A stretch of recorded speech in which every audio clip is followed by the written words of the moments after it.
On va retrouver immédiatement notre vétérinaire de charme, Hélène Gâteau, qui est de l'autre côté du salon, avec une vache de l'autre côté de la région, tout au nord, hein, du côté du Poitou, je crois. Oui, mais on reste dans la région, Vincent, et nous sommes sur le ring bovin, où il y a justement lieu le concours de la Partenaise.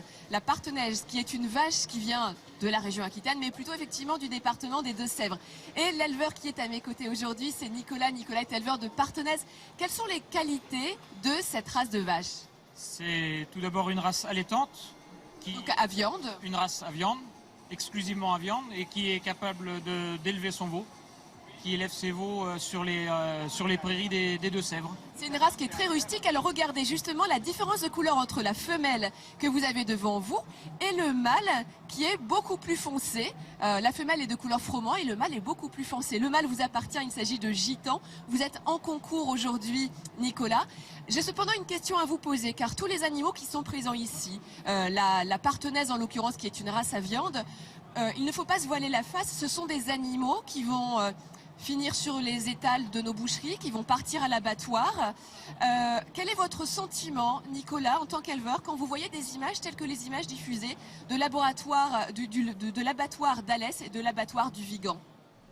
C'est des images choquantes pour nous éleveurs qui nous ont été montrées et qui, pour moi, ne représentent pas la réalité des abattages typiques français, quoi. Donc, on est éleveur avant tout, on sait que la finalité, c'est de vendre notre produit. Donc malheureusement on fait naître nos animaux, mais on sait que ça partira en boucherie forcément. Donc on a toujours un pincement au cœur à les envoyer.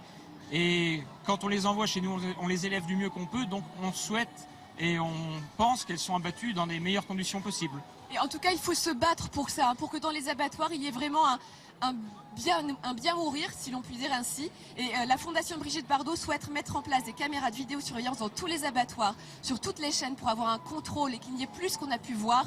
Et je les soutiens fortement, car je trouve que c'est inadmissible que des animaux et des éleveurs puissent voir de telles images et que les animaux dont on fait attention dans les élevages, dont on garantit le bien-être, finissent leur jour dans de telles conditions. Tu as bien raison, Hélène, de le signaler. On a tous été choqués par ces images, nous aussi, en plateau, on en parlait hors antenne avec les invités.